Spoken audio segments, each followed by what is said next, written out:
Our first reading is from the book of Revelation, parts of chapter 1.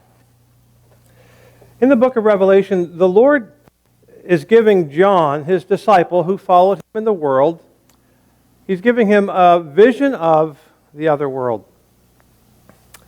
And so chapter 1 is the beginning. And so John explains where he is. He's been outcast to a remote island in the middle of, not the middle, but far into the waters of the ocean. And he's there. He's been put out there because of his beliefs. People didn't want people who believed in the Christian faith to be mingling around with the normal, quote-unquote, people of the cities and towns. So they put them out. He was ostracized, is one word for it. He was outcast. He was separated.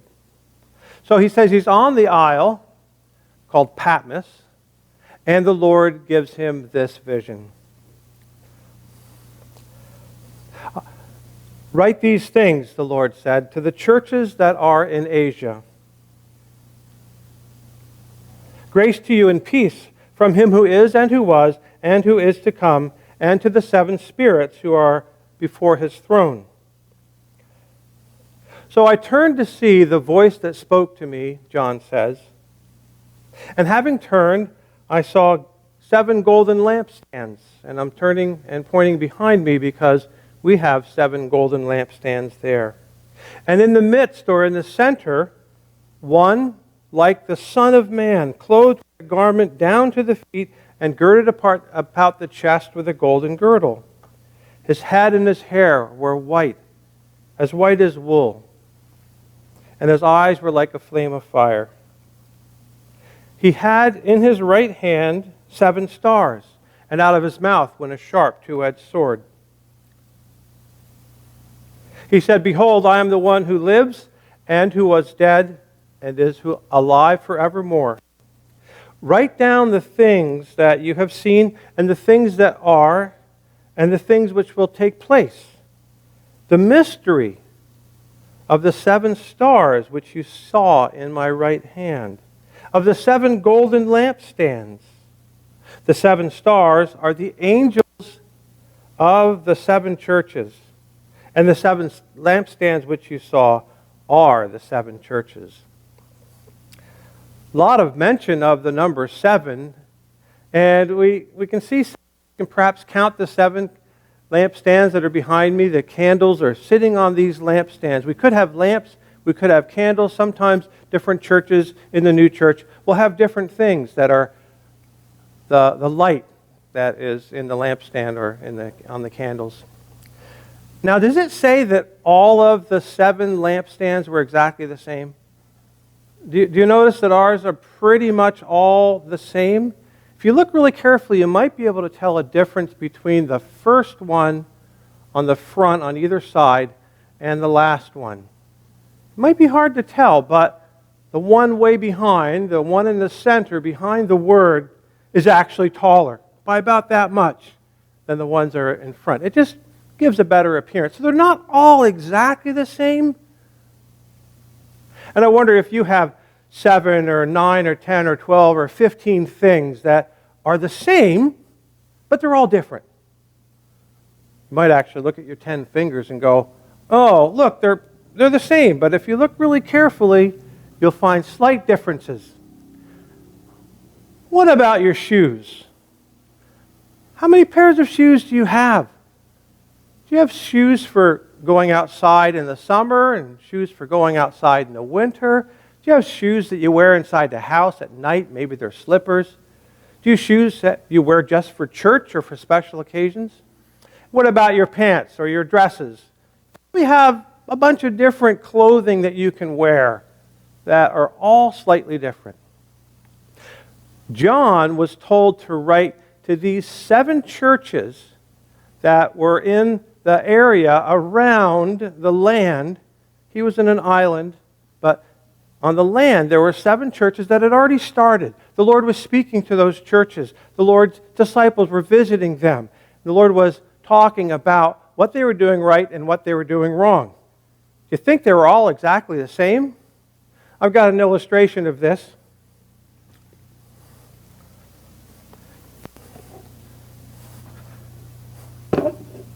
don't really need probably to do this because you can all figure out what you have that's different. But I have 7 different kinds of hats. Now, I don't wear this hat every day. Obviously, you know what it is, right?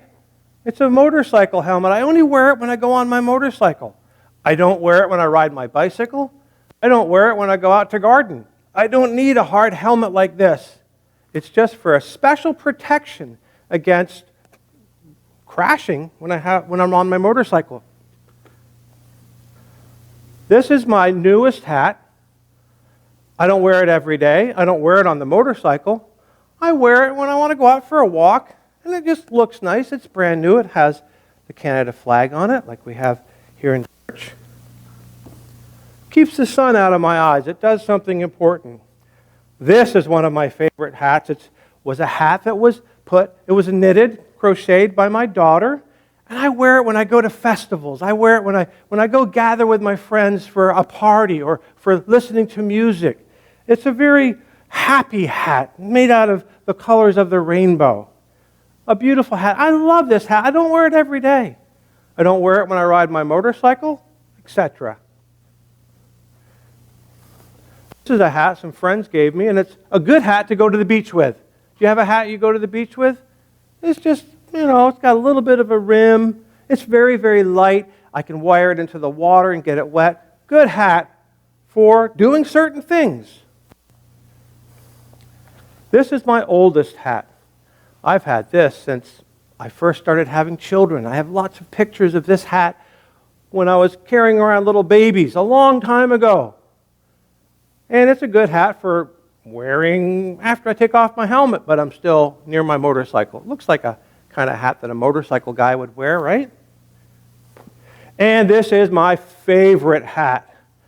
I can wear this hat every day, but I especially like to wear this hat when I go out hiking, when I go out camping, when I go out and do what I really love to do. It's got a little strap on it so I can sail with this hat on or be in my kayak. Keeps the sun away from me with a big broad rim. And if there are a lot of bugs, I can spray bug spray all around the rim. It's been sprayed down. It's gone everywhere, and it's got stickers on it that tell about some of the places I've been on. Well, what has that to do with the 7 candlesticks? What has that to do with the Lord talking to 7 churches? You might have counted. Wait, 1, 2, 3, 4, 5. He only did 6 hats. What's the hat that I wear when I'm serving as the pastor preaching in the church? Do you see a hat? No, I don't wear a hat. There used to be a time when all the women would come to church wearing their various hats. Some of them were big, some of them were little. It was amazing. And women don't do that so much anymore. Not at all of it. Maybe in some other churches they do. I went to a place in South Africa, and all the women were wearing beautiful hats. They all came to church wearing red because it's a new church color. It's like what they did. It was kind of like their church uniform and a special hat. We don't wear hats in church. We take our hats off. There's something written in one of the books, Corinthians, about men taking off their hat because God is above them and women wearing hats. It's a cultural thing. What has all this to do with the book of Revelation and the 7 candlesticks? Every one of us is different. Like the hats are different, our shoes. Every one of us is different. And the Lord's speaking to each one of these churches saying, I love you, and yet you're not quite doing the right thing here in this area. Completely different from another church. The Lord sees all of the ways that we're behaving and has a special way of approaching us that's different. You can't be treated like everybody else, and the Lord knows that. So the 7 candlesticks, there could have been 50, right? There could have been 100. There could have been 1,000 or 1,000,000 or 1,000,000,000, but 7 represents a whole complex, the whole bunch of everybody. So it stands for all of us being loved by the Lord, even though we're all different. Even though we all have different problems, different issues, things that particularly affect us. And the Lord talks to us and tells us, if you're especially trying to find fault with other people, that was like one of the churches. If you think you're doing so good, and yet you really don't care about what the Lord's commandments are, that's also mentioned as one of the churches. Every one of us, we each approach the Lord and each other in different ways. And the Lord approaches all of us, in one sense, in the same way, with His love, with His ability to care for us. And in one sense, that's why there's no hat in church. I want the Lord to come to me, and I want to put those different hats aside. I want to say to the Lord, Lord, with all my faults and with all my troubles and with all my different things that go wrong, I want to open myself up to you completely just as I am. I don't need to be wearing a certain kind of hat. I actually want to be open to you. And it's not like the Lord can't work through a helmet or a hat. It's that idea that we have to come to the Lord with all of us, with everything that is good and bad, and the Lord will come to us to help us.